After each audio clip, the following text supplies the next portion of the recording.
Listen to the soft scratch of a pen on a page. That simple sound rests on a foundation of ancient secrets and global intrigue. We are about to begin a relaxing journey into the mysterious history of papermaking.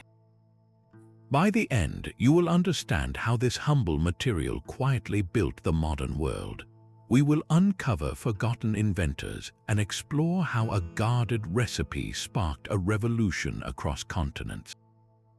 What hidden story does the page in your hand hold? Before paper, the act of writing was a physical burden. In ancient China, diviners would carve questions for the gods onto the shoulder bones of oxen or the shells of turtles.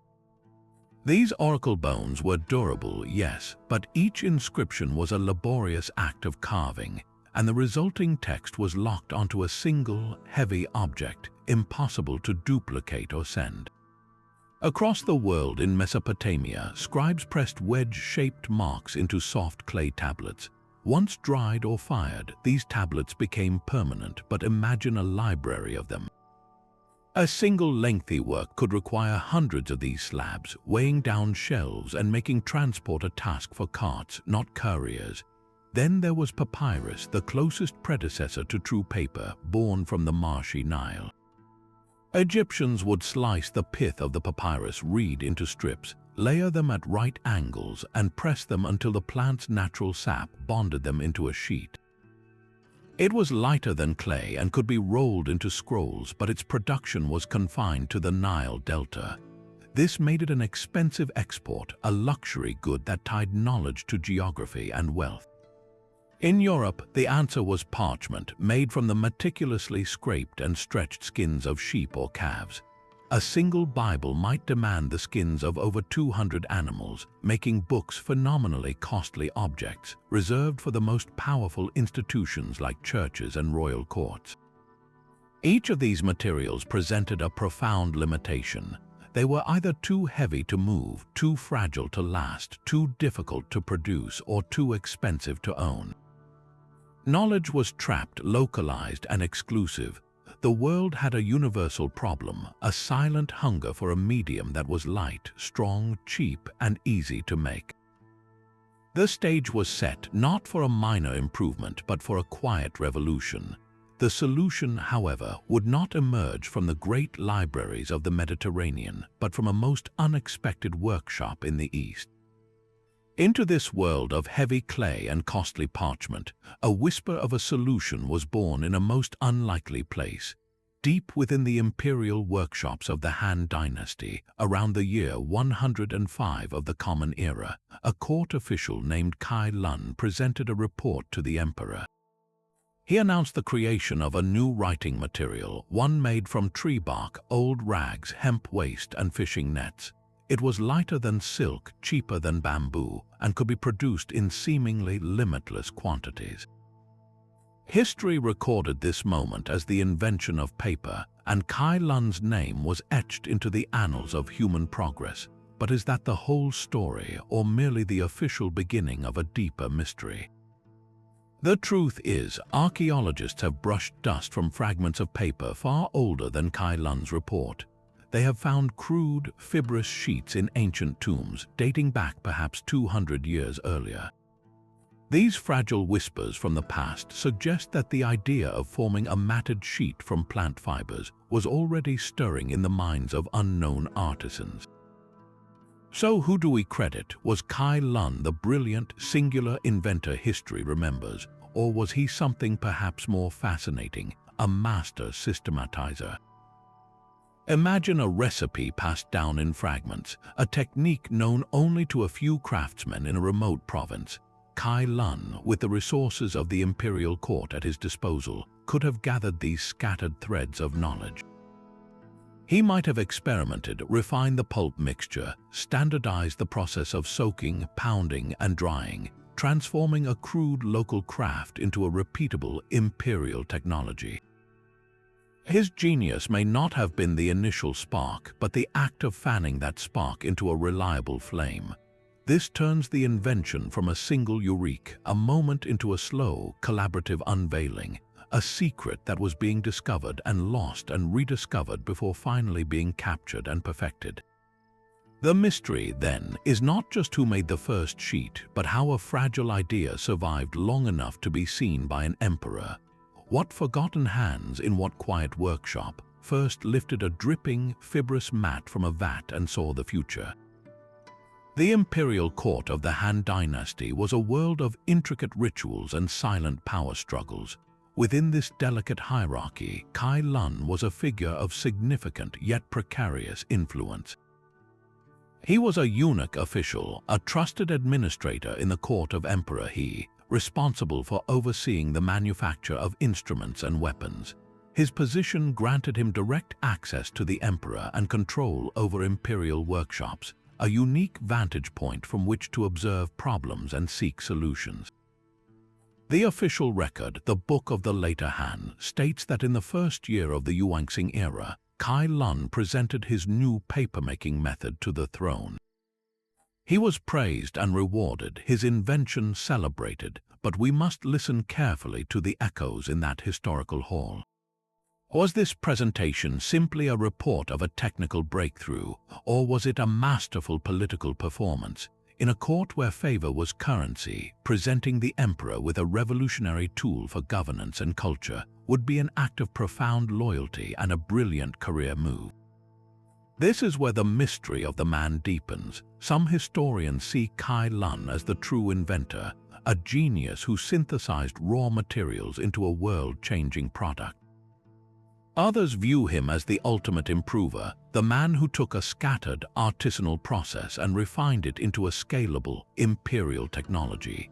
And a third perspective suggests he was a savvy bureaucrat who formally claimed credit for an innovation that was already brewing in the workshops, ensuring his name and his emperor's legacy were forever tied to progress. This debate does not diminish his achievement, it humanizes it.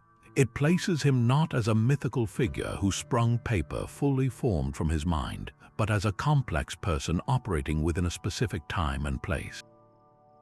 He may have been driven by ambition, by a desire to solve a practical problem for his emperor, or by the simple urge to make something better. The truth likely lies in the shadows between these motives. By presenting paper to the throne, he did something just as important as creating it. He secured its future. He transformed a craft into a sanctioned state enterprise, ensuring its resources and protection. Whether he was the first to dream of a fibrous sheet or the one who made that dream an official reality, his action was the catalyst that launched paper from a workshop secret onto the world stage. The genius of Cai Lun's method was not in using rare materials, but in seeing magic in the mundane. His recipe was a form of forbidden alchemy, turning society's discarded scraps into a substance more valuable than gold. The core ingredients were humble to the point of being overlooked. The inner bark of the mulberry tree provided long, strong fibers. Old hemp rags, worn-out cloth, and even frayed fishing nets were not thrown away. They were collected as precious raw material. This was recycling on a grand scale centuries before the word existed, a process that transformed literal trash into the foundation of culture. The transformation was both simple and brutally physical. First, these rough materials were soaked in water for weeks, sometimes months, to soften them. Then came the pounding. Using large stone mortars and heavy wooden hammers, workers would beat the sodden mass for hours, breaking down the fibers into a tangled, mushy consistency. This maceration was essential. It teased apart the individual plant strands until they became a fine, wool-like fluff suspended in water. The mixture was then poured into a large stone vat, creating a milky, fibrous soup. Here came the moment of true magic, the step that defined papermaking for 1,000 years. A craftsman would take a rectangular wooden frame strung with a fine bamboo screen, a mold called a zhai mayan. He would dip this screen horizontally into the murky vat, then lift it out with a deft, fluid motion. As the water drained away through the bamboo, it left behind a perfectly even, gossamer thin mat of interlocked fibers on the screen's surface. In that instant, chaotic pulp became a coherent sheet. This wet sheet was then carefully pressed to remove more water, peeled from the screen, and brushed onto a heated wall to dry. When it was lifted away, it was no longer bark or rag, it was paper. This ancient alchemy did not just change materials, it changed the very nature of information, proving that civilization could be built from the things it cast aside. For centuries, the secret of papermaking was a treasure locked within China's borders. The imperial court guarded the knowledge as a closely held state secret, a monopoly as valuable as any spice or silk. To possess paper was to control the very medium of administration, diplomacy, and culture. Exporting the finished product was one thing, but allowing the recipe to escape was unthinkable. This monopoly created a world of profound imbalance, where empires beyond the mountains and deserts wrote on cumbersome parchments and brittle papyri, unaware that a revolution in plant fibers was happening in the East. The secret, however, was too powerful to remain contained forever. Its escape would not come through peaceful trade or scholarly exchange, but through the chaos of war, in what became history's most consequential industrial smuggling operation. The catalyst was a distant clash of empires along a remote Central Asian river. In the year 751, the expanding forces of the Tang dynasty met the armies of the rising Abbasid Caliphate at the Battle of Tollas. The fight was fierce, but the details of troop movements and tactics have faded. What history remembers is not the battle's military outcome, but its astonishing cultural spoils. Among the Chinese prisoners taken by the Abbasid forces were men with a very particular skill. They were not just soldiers, they were artisans from the imperial workshops, papermakers. Transported west to the vibrant city of Samarkand, these captured craftsmen faced a grim choice: reveal their forbidden craft or face severe punishment. Under duress, the centuries-old state secret was finally spoken aloud, far from the emperor's court. Samarkand, with its abundant flax and hemp and clear running water, proved to be the perfect new home for the technology. Almost overnight, the city transformed into the first great papermaking hub outside of China. The secret was out, and it traveled on the whispers of prisoners, carried not by silk but by the sword. The secret, once spilled, could not be contained. In Samarkand, the captured artisans found their skills not just tolerated but celebrated. They adapted their craft to local materials, swapping mulberry bark for the abundant flax and hemp of the region. The paper they produced on the banks of Central Asian rivers was a revelation.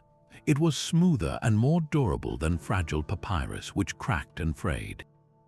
It was vastly more affordable than parchment, which required herds of animals. For the first time, a truly practical and economical writing surface existed outside of China, and its effects were nothing short of revolutionary. This new technology flowed directly into the heart of the burgeoning Islamic world, arriving just as a great intellectual awakening was beginning. The city of Baghdad under the Abbasid caliphs became the epicenter. Here, scholars from across the known world, fluent in Greek, Persian, Syriac, and Arabic, were gathered with a singular mission to translate and absorb all human knowledge. This monumental project found its home in the Beit al-Hikmah, the House of Wisdom, a legendary library and translation institute. But think of it this way: a great mind needs a great tool. Parchment was too precious for drafts and experiments, papyrus too frail for heavy use. Paper was the perfect partner. It was cheap enough for scholars to scribble calculations, draft translations, and copy texts without fearing the cost of a mistake. A single idea could now be written down, revised, copied 100 times, and sent across the empire with ease. Paper became the physical engine of the Islamic Golden Age. It carried the translated works of Aristotle and Plato into new commentaries. It recorded the astronomical observations that refined the star charts, the medical texts that advanced surgery, and the poetic verses that defined a literary tradition. Bureaucracy, too, was transformed as paper ledgers and documents made governing a vast empire more efficient than ever before. The humble sheet from Samarkand did not just record this renaissance, it made it possible, turning a trickle of ideas into a flood that would eventually reshape the world. Paper's westward journey was a slow, reluctant march, not a triumphant parade. From the bustling mills of Baghdad, the technology followed the trade routes, reaching Damascus and Cairo, where it was embraced and refined. In these centers of Islamic learning and commerce, paper became the lifeblood of administration and scholarship, its production a respected and vital craft. It crossed the Strait of Gibraltar into the Iberian Peninsula, where in the Moorish city of Zativa by the 12th century, the first paper mills on European soil began their rhythmic pounding. Yet here, at the gates of Christendom, paper met a wall of deep-seated resistance. To the European establishment, paper was a suspect outsider. The powerful guilds of parchment makers, whose entire livelihoods depended on the painstaking preparation of animal skins, saw it as a dire threat, a cheap imitation that threatened their ancient trade. More profoundly, the Church, the primary producer and consumer of books, viewed it with theological and practical suspicion. This material made from rags and pulped plants felt ephemeral, almost disrespectful compared to the enduring, sacred flesh of parchment. Could the Word of God, meant to be eternal, be trusted to something so seemingly fragile and foreign? This prejudice framed paper as a Muslim invention, an alien technology, and for nearly a century it remained largely confined to the regions under Islamic rule in Spain. The turning point came from an unexpected direction, not from a scholar but from a merchant's ledger.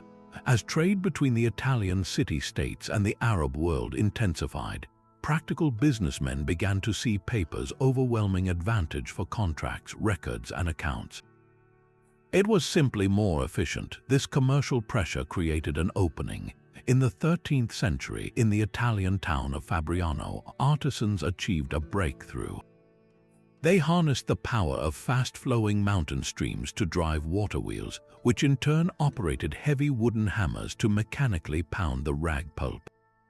This innovation, along with the use of gelatin sizing to make the sheets less absorbent to ink, allowed them to produce paper of exceptional quality and in unprecedented quantities.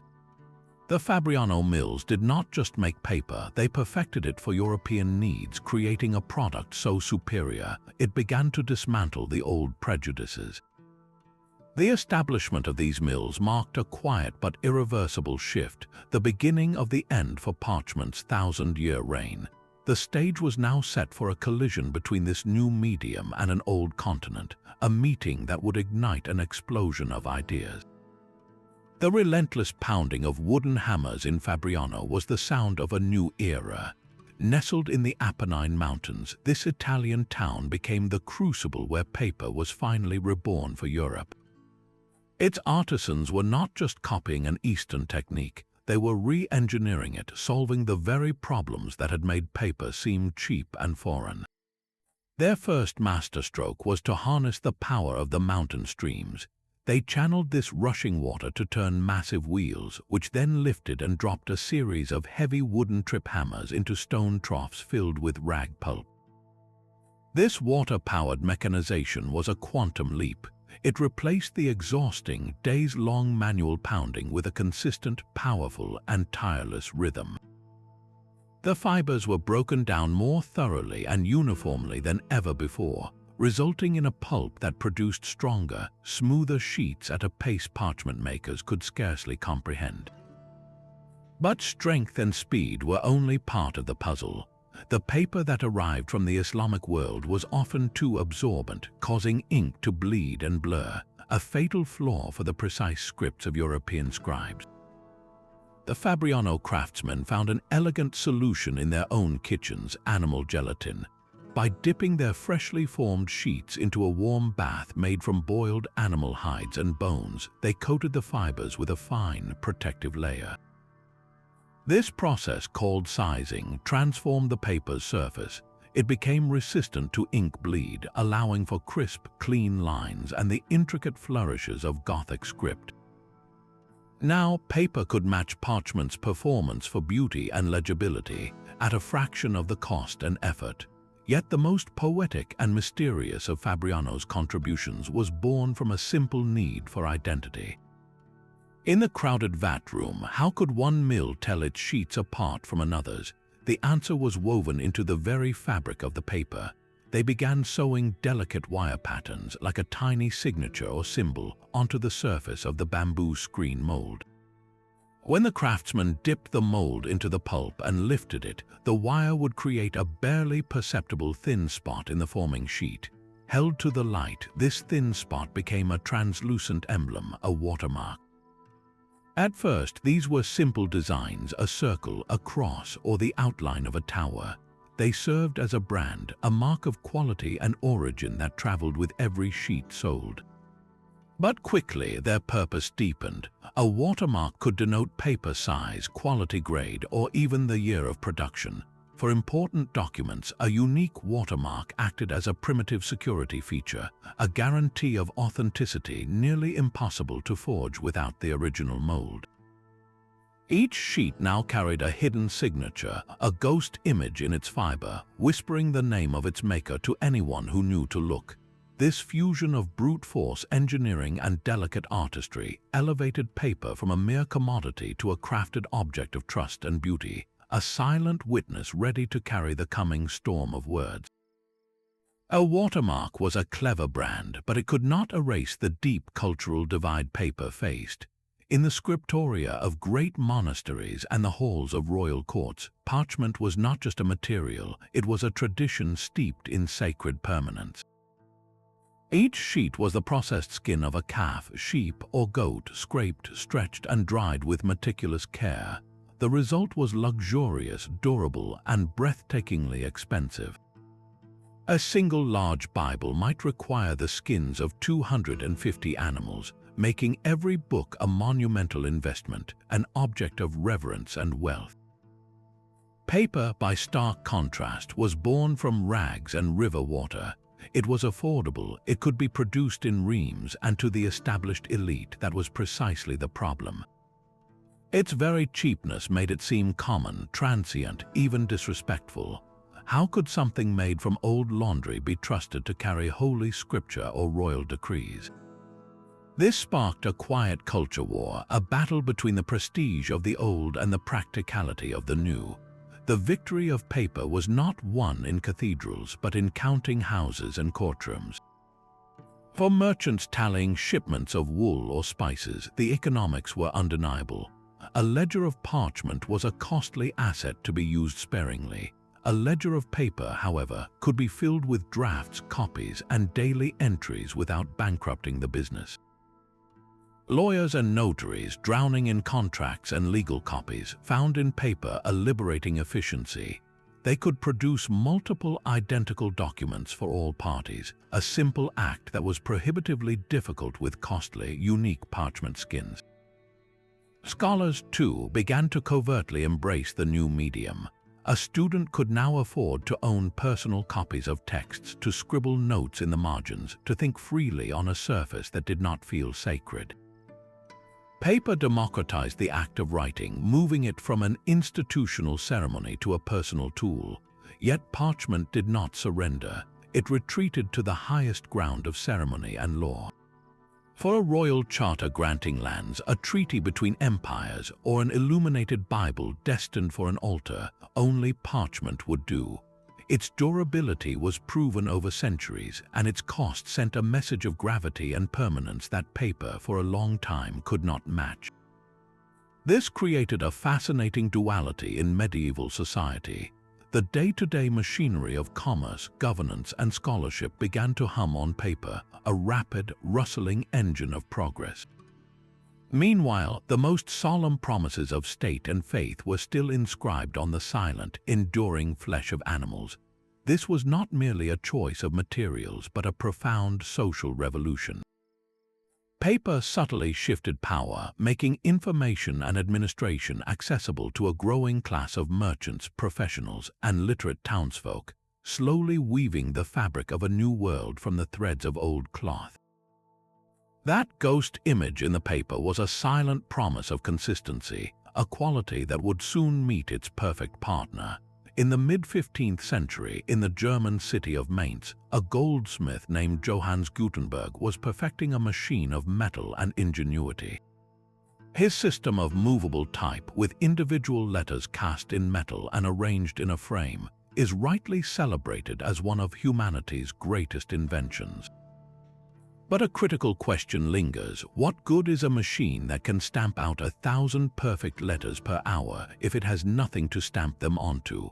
Gutenberg's press found its voice not on parchment but on paper. The press was the brain, but paper was the breath. Consider the sheer physical scale of the task. Gutenberg's most famous work, the 42-line Bible, required around 1,280 pages per copy. To produce his estimated 180 copies, he needed well over 200,000 individual pages. Now, picture those pages as parchment. A single sheet of fine parchment from a single animal might be large enough for 2 Bible pages. That means just one complete Bible could demand the skins of 640 calves or sheep. For the entire print run, the number becomes almost unimaginable: over 115,000 animals. The logistics alone, the farming, the slaughtering, the years of preparation, would have made the project impossible, turning each Bible into a treasure worth a king's ransom. Paper changed that equation entirely. A stack of paper sheets the height of a man could hold the pages for dozens of Bibles. Paper was uniform, it fed smoothly through the press, and it absorbed the oil-based ink beautifully, creating a sharp, clean impression. Most importantly, it was available. The established mills, like those in Fabriano and now across Europe, could meet the sudden, enormous demand. This marriage was not a convenience, it was the very engine of the revolution. The press could now run efficiently, and the product could be priced for a market far beyond the church and nobility.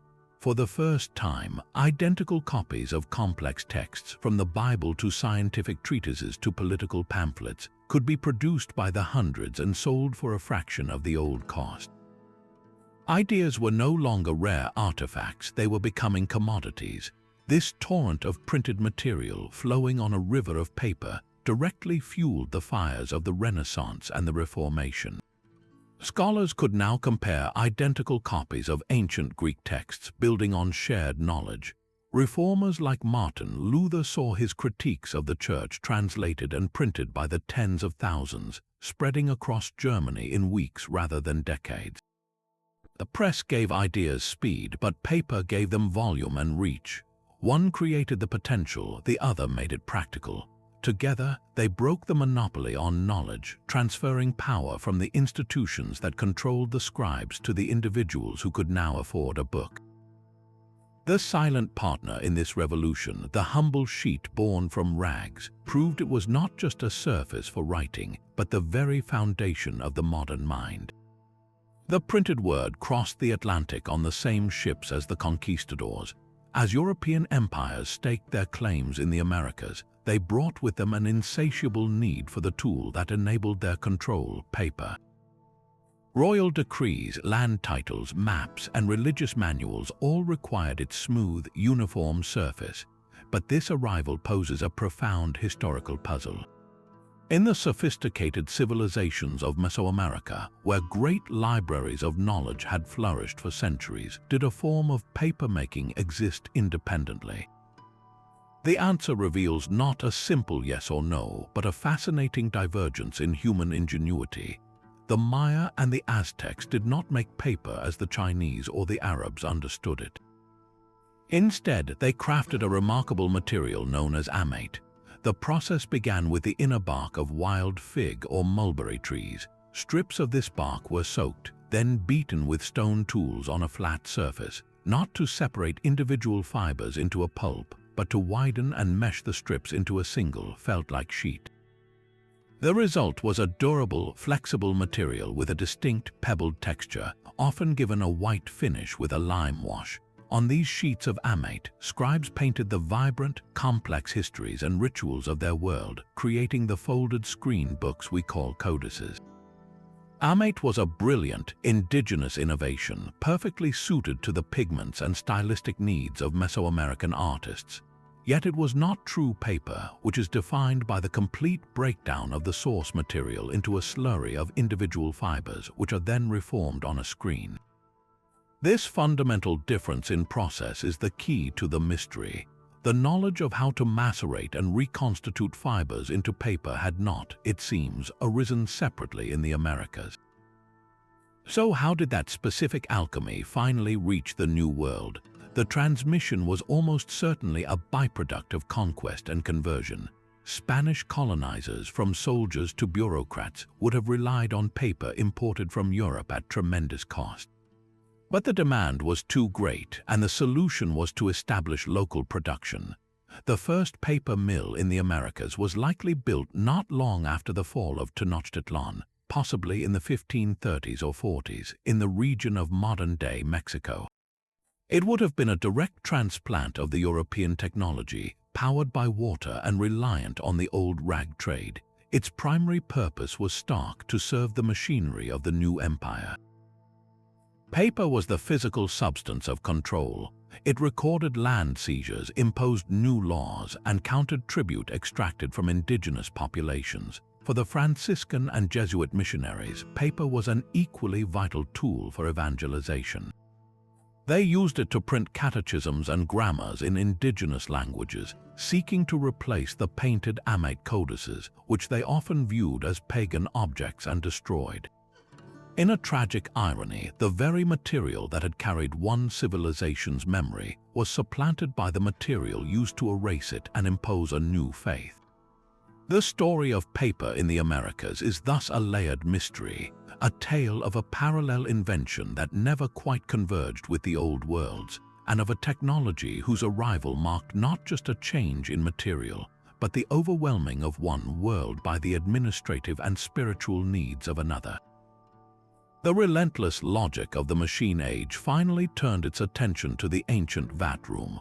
For over 1,000 years, the fundamental act of papermaking had remained unchanged, a craftsman dipping a screen into a vat and lifting a single sheet. It was an art of rhythm and skill, but it was achingly slow. The insatiable hunger of the printing press, newspapers, and global commerce demanded something faster, something continuous. The answer arrived in a clattering, whirring marvel of gears and mesh, the Fourdrinier machine.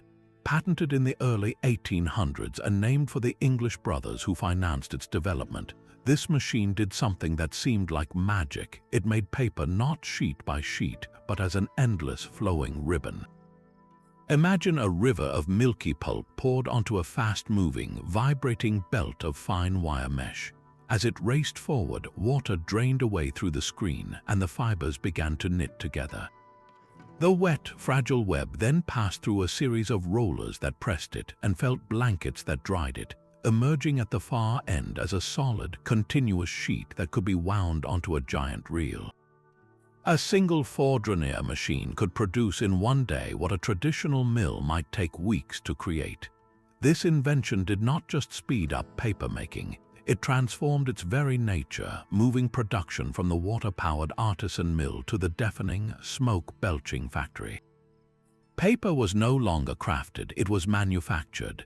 Yet this mechanical revolution created a new crisis, a raw material shortage of epic proportions. The world was running out of rags.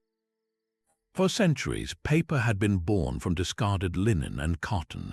But the exploding demand of the industrial era far outpaced the supply of old clothing. The search for a new source became desperate, and the solution was found not in the laundry basket but in the forest. A German weaver and inventor named Friedrich Gottlob Keller, studying how wasps built their nests from chewed wood fibers, pioneered a method of grinding wood into a mechanical pulp. This was a breakthrough, but the paper it made was weak and turned a brittle brown quickly, useful only for the cheapest newsprint. The true transformation came with chemistry. Processes like the sulfite method, developed later in the century, used chemicals to dissolve the glue-like lignin that bound wood fibers together, leaving behind a much stronger, brighter cellulose pulp. This shift from rag to wood was monumental. It meant paper's primary ingredient was no longer a limited byproduct of the textile industry, but a raw material that could be grown, harvested, and processed on an industrial scale. Forests became feedstock. Paper shed its last connection to the world of crafted cloth and became a true child of the factory, a cheap, uniform, and disposable industrial staple. The page was now a product, and its story was written not by hand but by steam and steel. Behind every fresh sheet of paper lay a world of grime and desperation. The clean page you wrote upon began its life as someone else's discarded shirt, a worn-out sail, or a stained bedsheet. For centuries, the entire paper industry rested on the shoulders of a hidden, sprawling workforce, the ragpickers. In the shadowy alleys of London, Paris, and New York, these men, women, and children scoured refuse piles and doorsteps, their sacks slung over bony shoulders, searching for the precious treasure of linen and cotton scraps. This was not a casual trade, it was a vital, organized economy. Rag merchants operated warehouses that stank of mildew and sweat, where mountains of filthy cloth were sorted by color and quality. White linen rags, free of dyes, commanded the highest price, destined to become the finest writing paper. Colored cottons were relegated to coarse wrapping paper or cardboard. The ragpicker's find was the first link in a global chain. Baled and compressed, these bundles of cloth became a standard unit of international commerce, shipped across oceans.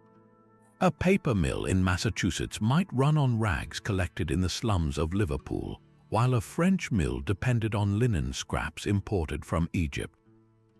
This created a peculiar vulnerability. When war or plague disrupted trade routes or the supply of old clothing, paper mills would grind to a halt. There were genuine paper crises where governments pleaded with citizens to save their rags, and newspapers warned of impending shortages that could silence the press.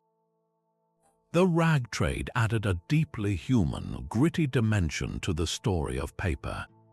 It reminds us that this engine of enlightenment and administration was fueled not by abstract resources, but by the literal fabric of everyday life, by the worn-out evidence of human labor and poverty, collected by the poorest hands and transformed through alchemy and industry into the medium for humanity's highest thoughts. That hidden watermark, a ghost in the fiber, was more than a brand, it was a promise of authenticity. And nothing required that promise more than the new instruments of power that paper was beginning to carry.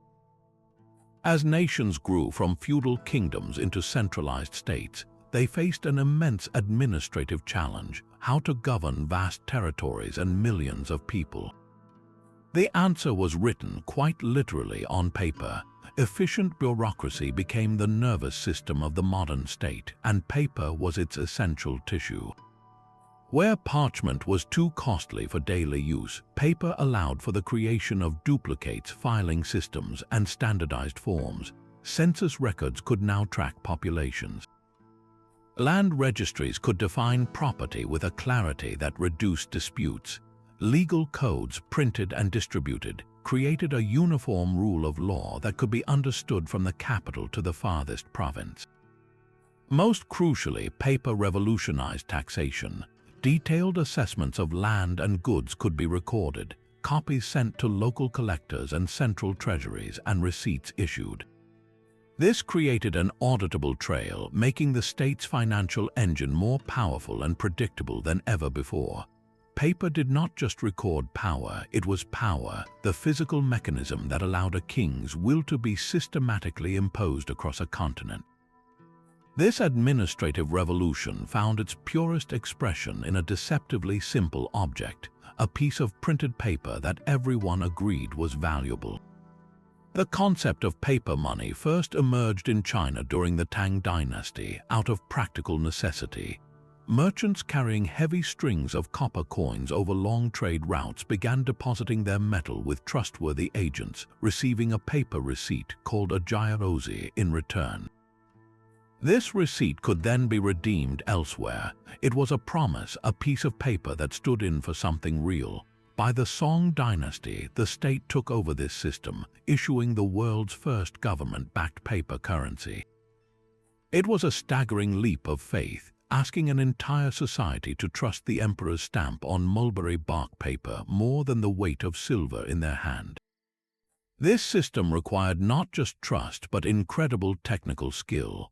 The paper had to be durable, and the printing had to be so intricate with complex patterns and sometimes secret threads that counterfeiting was nearly impossible.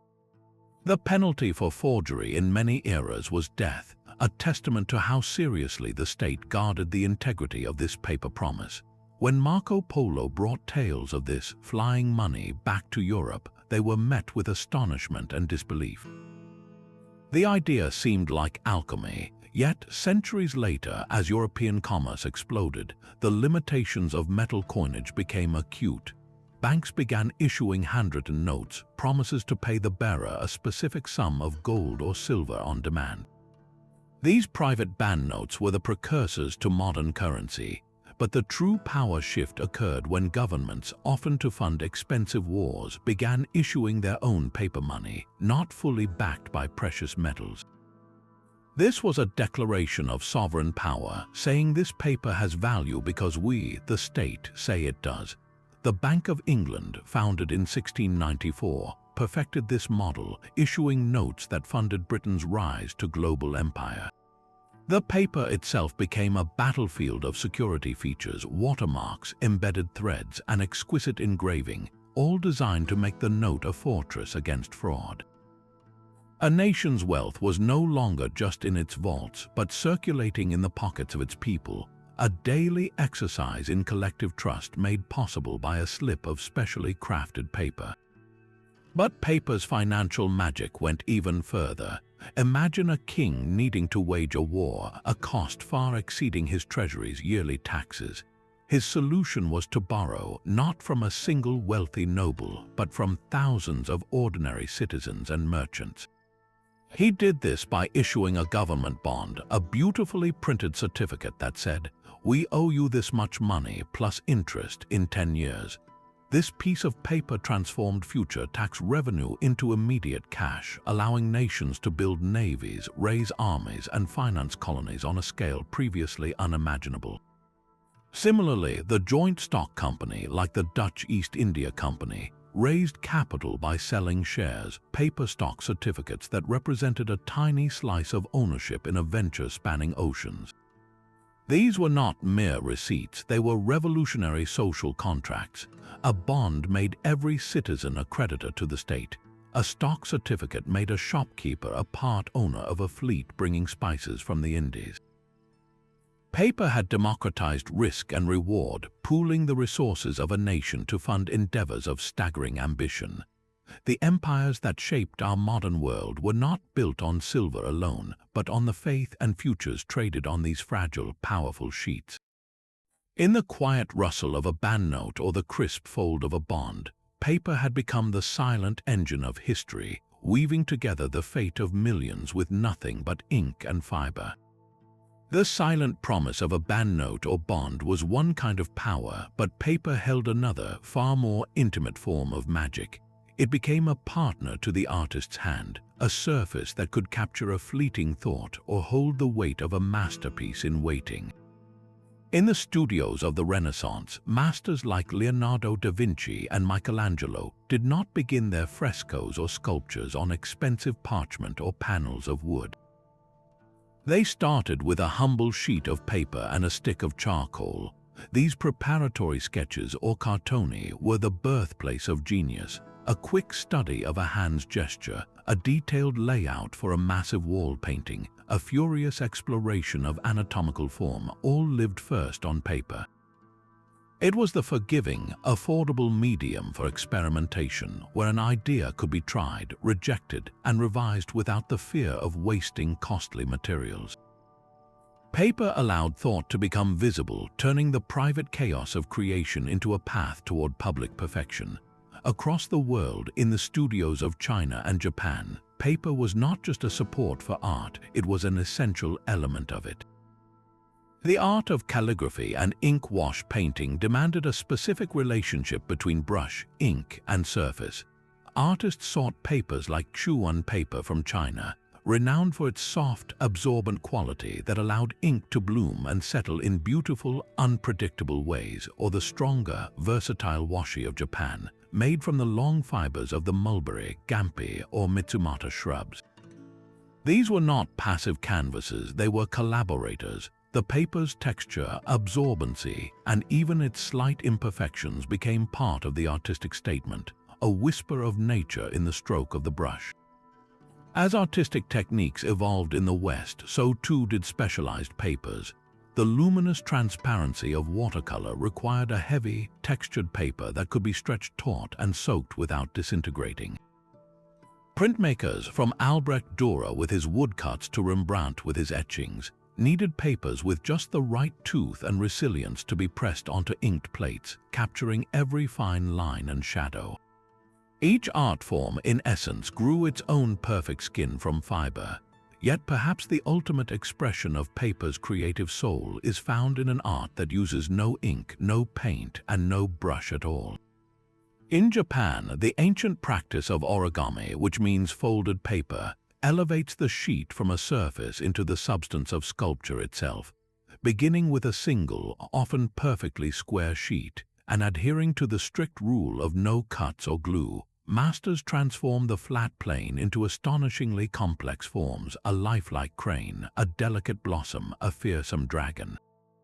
This is paper's purest metamorphosis. It demonstrates that the potential for a bird, a box, or a blooming flower is hidden within the very fiber of a blank page, unlocked not by addition, but by a sequence of precise, thoughtful subtractions.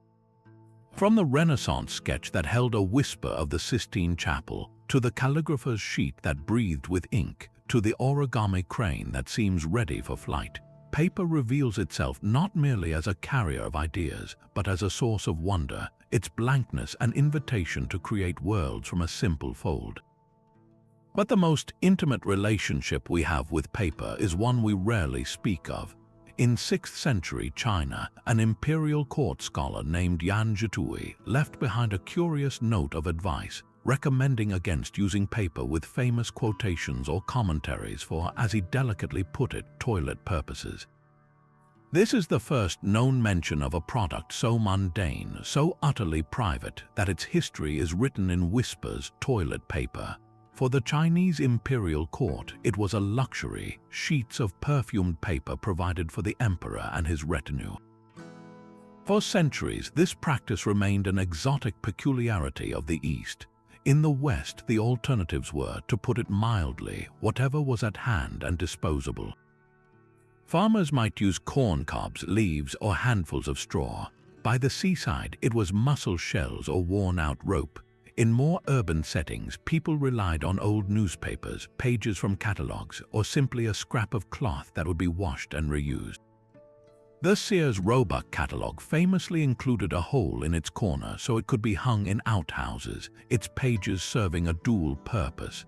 This was the universal reality, a world without a dedicated sanitary solution. The commercial birth of modern toilet paper arrived in 1857, thanks to a New York entrepreneur named Joseph Gaiety. He marketed his Gaiety's medicated paper as a therapeutic product, individual sheets infused with aloe and sold in flat packs, advertised as a preventative for piles. His paper was explicitly branded with his name on every sheet, a watermark of pure confidence. Yet it was slow to catch on, partly because the very subject was considered unmentionable in polite society. The true revolution came from a place of embarrassment. In 1879, the Scott Paper Company of Philadelphia began selling rolls of perforated toilet paper. Their genius was not in the product itself, but in the marketing. They initially sold it unbranded to drugstores, allowing the shops to put their own label on it, thus sparing the customer the awkwardness of asking for it by name. This simple act of discretion removed the social stigma and opened the floodgates. Soon, the roll and the dispenser became bathroom standards. This quiet hygiene revolution quickly spawned an entire ecosystem of disposable paper products. In 1907, the Scott Company again innovated by accident when a rail car full of thick, bulky toilet paper sheets was deemed unsellable. Rather than waste it, they perforated the sheets into smaller towels and sold them as disposable paper towels, marketing them initially to schools as a sanitary alternative to shared cloth towels that spread germs. The paper tissue followed a similar path, evolving from the crepe paper used in gas masks during the First World War into the soft facial tissue we know today. Each of these products transformed a small, messy, or risky aspect of daily life into something clean, simple, and private. From the imperial perfumed sheets of ancient China to the discreet roll in every modern home, paper accomplished something profound. It moved a fundamental human experience out of the realm of improvisation and into one of guaranteed hygiene and dignity, all while remaining too humble to ever be discussed. That quiet dignity in the bathroom cabinet was a world away from the noisy in-Cai explosion happening at the newsstand. As the 20th century dawned, a new kind of paper product captured the public imagination: the pulp magazine. Printed on the cheapest wood pulp paper, which gave the genre its name, these periodicals were a literary revolution in bright, garish covers. For just a dime or a quarter, readers could escape into tales of gritty detectives, interplanetary adventures, sword-wielding heroes, and sinister shadows. This was fiction stripped of pretense, mass-produced and utterly disposable, yet profoundly influential. Titles like Amazing Stories and Weird Tales did not just tell stories, they built communities of fans, launched the careers of authors like H.P. Lovecraft and Ray Bradbury, and shaped the very genres of science fiction, fantasy, and hard-boiled crime that dominate film and television today. The pulps proved that paper, even at its most ephemeral, could be a potent delivery system for dreams, making the fantastic an affordable weekly habit for millions. But when the world plunged into war, paper's role shifted from escapism to a tool of psychological and practical survival. Its lightness, which once carried tales of rocket ships, now made it a weapon. Airplanes over enemy territory would release blizzards of propaganda leaflets, paper snowfalls urging surrender or sowing doubt, a battle for hearts and minds fought with printed words drifting on the wind. For the soldier on the ground, paper was a lifeline. Waterproofed maps, constantly revised and printed in vast numbers, guided invasions and retreats across unfamiliar terrain. Perhaps the most poignant innovation was V-mail or victory mail. To save crucial cargo space, letters from home were photographed onto microfilm, shipped overseas in bulk, then printed out onto small, standardized paper sheets at their destination. This process shrank a mailbag weighing 2,000 pounds into a mere 45, yet it delivered a priceless cargo of personal connection, a fragile paper rectangle holding a loved one's handwriting that could be folded into a helmet liner carried next to the heart. Paper was both the army's strategic brain and the soldier's emotional ballast, and from that same wartime obsession with aircraft sprang a far more peaceful, universal paper phenomenon. The paper airplane, in its glorious simplicity, is a masterpiece of accessible engineering. With nothing but a single sheet and a few folds, anyone could mimic the principles of lift, drag, and stability that kept real planes aloft. Its origins are lost to time, likely emerging independently wherever paper itself was found, but its joy is timeless. It represents the democratization of flight, a child's first experiment with aerodynamics, a bored office worker's moment of creative defiance. A carefully crafted dart could achieve startling speed and distance, while a glider design could float with serene grace. This humble toy, born from the same material that carried orders to the front and news from home, reminds us that paper's greatest magic often lies not in the words printed upon it, but in the potential for transformation hidden within its empty page, waiting for a pair of hands to set it free. The simple paper airplane in your hand carries a hidden weight. For over a century, our relationship with paper has been defined by the industrial logic of wood pulp, a process that gifted us cheap, abundant sheets, but at a cost we are only now fully understanding. The environmental footprint of modern paper is a quiet crisis woven into its very fibers. Vast swaths of ancient forest have been cleared to feed the mills, disrupting ecosystems and reducing the planet's natural capacity to absorb carbon. The manufacturing process itself is thirsty, consuming enormous quantities of water, which is often returned to rivers laden with bleaching chemicals and organic waste. This creates the central mystery of our chapter in paper's story. Having built civilization upon this versatile material, can we now reinvent it to tread more lightly on the earth? The answer lies not in abandoning paper, but in revisiting and reimagining its ancient origins. The most direct path is a return to the very principle that started it all: recycling. Modern recycled paper closes the loop, taking post-consumer waste, breaking it down into pulp once more, and giving it a new life. This dramatically reduces the demand for virgin wood, cuts water and energy use, and keeps paper out of landfills. Yet it is only part of the solution. Another approach is to change the source of the fiber itself. Sustainable tree farming, where fast-growing species like eucalyptus are cultivated in managed rotations, provides a renewable wood supply without raiding old-growth forests. More intriguing is the revival of ancient alternatives. Fibers like bamboo and hemp, which grow rapidly with minimal water and pesticides, are making a comeback. They produce long, strong fibers perfect for durable paper. Perhaps the most poetic innovation comes from agricultural waste. The fibrous residue left after crushing sugarcane, called bagasse, was once a disposal problem. Now it is pulped into sturdy paperboard and packaging, turning farm waste into a resource. This is not a step backward, but the next logical evolution. It echoes Cai Lun's genius of seeing value in discarded materials, applying that same insight with 21st century technology. The story of paper is one of constant adaptation, from mulberry bark to old rags, from rags to wood pulp.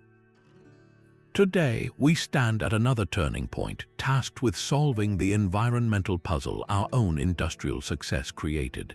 The future of the page may be written on a sheet born not from a forest, but from a field of grass, a stalk of hemp, or the scraps of our own yesterday's news. The paper airplane's silent flight seems to predict a future without paper at all. With the dawn of the digital age, a bold prophecy was made: the paperless office. Computers would store every document, screens would display every report, and the ancient rustle of pages would be replaced by the quiet hum of hard drives. This was not just a prediction, it was an expectation. Yet the data from the 1990s and early 2000s reveals a startling paradox. Instead of plummeting, global paper consumption actually surged. The very machines meant to eliminate paper became its greatest enablers.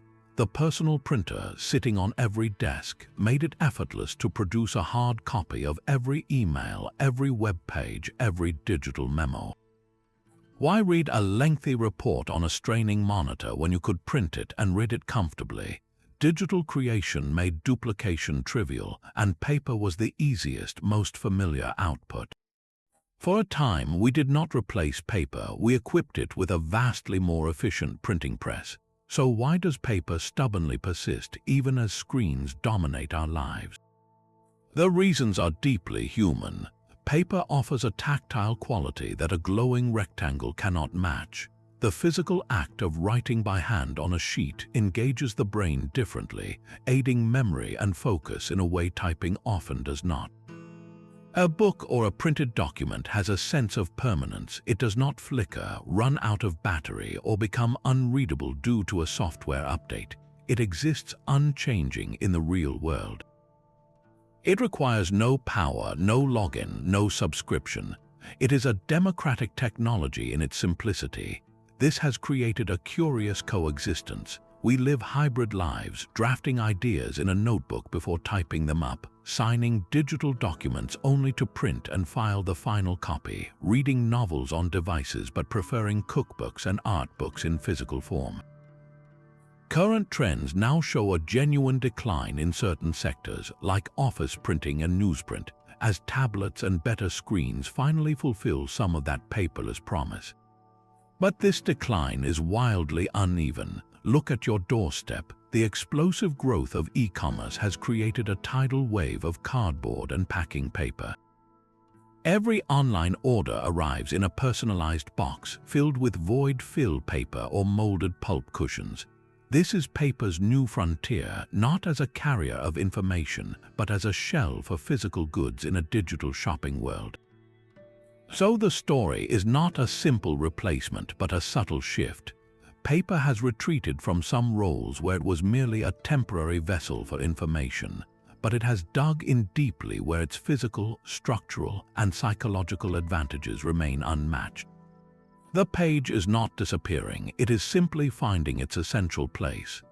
That same digital world, ironically, has reawakened a hunger for the irreplaceably real.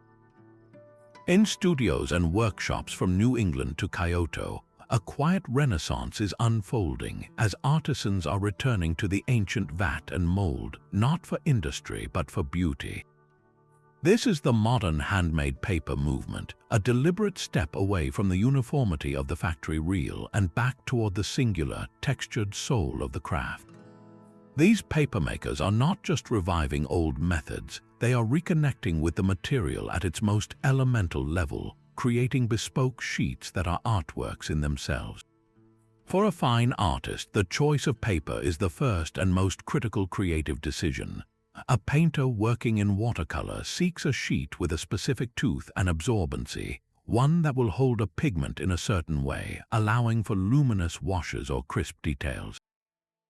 Printmakers need a paper with enough strength and surface integrity to be pressed onto an inked etching plate thousands of times without breaking down. A master bookbinder crafting a limited edition volume selects handmade papers papers that will complement the leather and gold leaf, papers that feel substantial and promise to last for centuries. This is paper as a collaborator, not a commodity. The modern artisan's palette extends far beyond wood pulp. They forage for local fibers, each with its own story and character. In the American Southwest, you might find paper embedded with the silvery threads of sagebrush or the tough, golden strands of yucca. In Japan, the long, luxurious fibers of the kozo mulberry are still harvested by hand, boiled, and meticulously cleaned to create the legendary washi, a paper of deceptive strength and ethereal beauty. These artists also play with inclusions, suspending delicate petals, fragments of fern, or even shimmering mica flakes within the wet pulp. When the sheet is held to the light, these treasures are captured forever, like fossils in a fibrous amber. Colors are mixed not from industrial dyes, but from natural pigments, teas, coffee grounds, or clay, yielding hues that are subtle, complex, and impossible to replicate exactly. Every dip of the mold is an act of intention, resulting in a sheet that is unique, with deckled edges, a faint shadow of the screen, and a tactile presence that begs to be touched. This revival brings the narrative of paper full circle, back to its origins as a hands-on, localized craft, yet it is not a rejection of progress but a celebration of choice. It proves that in an age of infinite digital copies, we still crave the singular object, the page that bears the whisper of the maker's hand and the fingerprint of the place it was born. Even that unique, handmade sheet could hold a secret invisible to the naked eye. For as long as paper has carried messages, it has also been a canvas for deception, a silent partner in the shadow world of espionage. The very qualities that make it ideal for communication, its lightness and ubiquity, also make it the perfect medium for concealment. The simplest and oldest of these tricks is invisible ink, a method as humble as a kitchen pantry. During the American Revolution, spies for both the Continental Army and the British Crown would write their most sensitive reports between the lines of an innocent-looking letter, or in the blank margins of a book, using nothing more than lemon juice or milk. To an unsuspecting courier or postal inspector, the paper appeared blank or contained only a mundane note about farm yields or family gossip. but when the recipient gently heated the paper over a candle flame, the organic acids in the lemon juice or the sugars in the milk would caramelize, turning a dark brown and revealing the hidden words. This was a dangerous game, for the method was widely known. A suspicious guard needed only to hold a letter to a fire to uncover treason. The fragility of the secret depended entirely on the paper appearing ordinary, a quality it provided in abundance. As counterintelligence improved, so did the methods of concealment. The next great leap turned paper into a lens, shrinking an entire world of information down to a single microscopic point. This was the era of the microdot, a technology born from 19th century photography but perfected for espionage in the tense years of World War II. Using specialized cameras, a spy could reduce a full page of detailed text, a complex engineering schematic, or a portrait of a secret agent to a photograph the size of a printed period. This tiny film dot, often less than 1 millimeter across, would then be painstakingly glued over a punctuation mark in an otherwise benign typed letter. To postal censors flipping through thousands of pieces of mail, the letter passed without a second glance. Only the intended recipient, armed with a powerful microscope, would know to pluck that specific dot from the page, place it under the lens, and read the secrets it contained. This transformed an ordinary sheet of correspondence into a high-security data storage device, capable of smuggling volumes of information right under the noses of the enemy. Paper in this role was no longer just a messenger, it was a master of disguise, its innocent surface a perfect mask for the most dangerous of truths. That punctuation mark hiding a world of secrets points to a future where paper itself becomes intelligent. The next frontier is not about what paper carries, but what it can do. We are entering the age of smart paper, where the ancient sheet merges with modern technology to create materials that think, sense, and even heal. The most familiar form of this is already in millions of hands: electronic paper or e-ink. The magic of an e-reader screen lies in its mimicry of the real thing. Tiny microcapsules, each containing positively charged white particles and negatively charged black particles, are suspended in a clear fluid. When a small electric charge is applied from behind the sheet, the particles move, forming the words and images you see. Once the image is set, it requires no power to maintain, just like ink on a page. This is not a glowing screen, it is a sheet that rearranges its own pigment, offering the readability of paper with the dynamic potential of a computer. It is a beautiful compromise between the digital and the physical, but researchers are pushing far beyond simple displays. Imagine a wallpaper that changes its pattern with a voice command, or a food packaging label that turns color when the product inside begins to spoil. This is the promise of smart paper embedded with sensors and conductive inks. By printing circuits directly onto paper with inks containing tiny particles of silver or carbon, scientists can create disposable, flexible electronics. A concert ticket could contain a tiny radio frequency identification chip woven into the fiber that authenticates itself at the gate. A shipping label could monitor temperature and humidity throughout its journey, logging the data on a printed strip. This turns a passive label into an active guardian of quality. The most profound transformation, however, is happening not in gadgets but in global health. For decades, complex medical diagnostics required expensive machines, stable electricity, and trained technicians, resources often scarce in remote or impoverished areas. The breakthrough came from a simple insight: what if the test itself was made of paper? This birthed the field of paper-based microfluidics. A typical device is a small, flat card of layered paper, patterned with hydrophobic wax channels that direct liquid flow by capillary action, the same way a paper towel soaks up a spill. To use it, a single drop of blood, urine, or saliva is placed on a designated spot. The liquid wicks through the pre-printed channels, interacting with dried chemical reagents along the way. Within minutes, a clear visual signal appears, often a colored line, indicating a positive or negative result. You have likely held one of these in your hand. A home pregnancy test is the most famous example. But the applications are vast and life-saving. Similar paper strips can test for malaria, HIV, dengue fever, or water contamination. They are astonishingly cheap to produce, often costing just pennies. They require no external power, no refrigeration for storage, and minimal training to use. A community health worker on a motorcycle can carry hundreds of tests in a backpack, bringing laboratory-grade diagnostics to the most isolated village. This is paper's ultimate reinvention, from a surface for recording life to an active participant in preserving it. The humble fiber, born from mulberry bark and old rags, has become a platform for equity, delivering the promise of modern medicine on a slip that can be carried on the wind.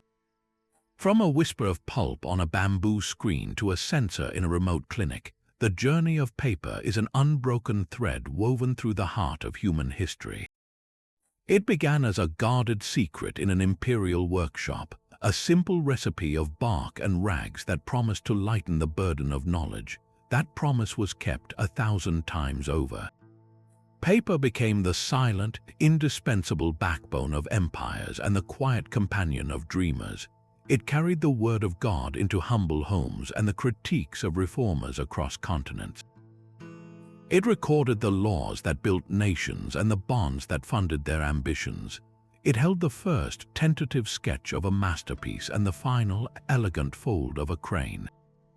For nearly 2,000 years, civilization has thought, governed, traded, and created on this resilient, adaptable surface. The digital age posed its greatest challenge, yet paper's story did not end. It adapted. It retreated from roles where it was merely a temporary vessel and reasserted itself where its physical, psychological, and structural virtues are irreplaceable.